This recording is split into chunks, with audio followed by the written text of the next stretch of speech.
How did you guys not know there was obviously an issue with the balls? I don't think anybody knew there was an issue with the balls. I think they said the balls are not ready for play.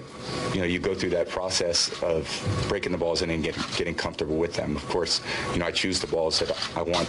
It's always the same process. I go in there and I choose, you know, however many balls I want.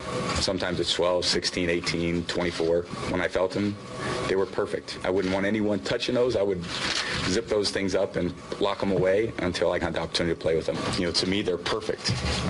I don't want anyone touching the balls after that. I don't want anyone rubbing them. To me, those balls are perfect. You know, I like them at the way that I like them. I mean, to me, that's a perfect grip for the ball. So, you know, I grip it, and that's the extent of the, you know, me touching the balls. I don't know. I guess it's a challenging thing. I'm not squeezing the balls. I'm not, you know, that's not part of my process. I grab it. You know, that's really what you go for. It's not like I'd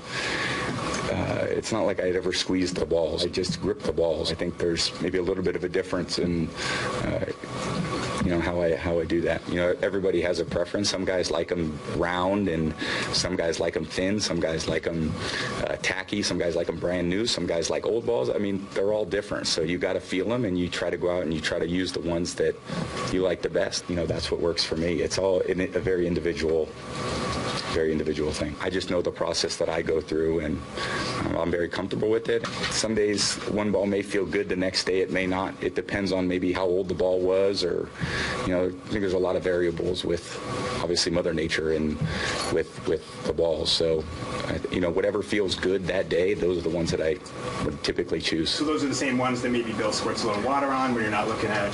Yeah, he does that a lot. This is a very serious, you know, topic.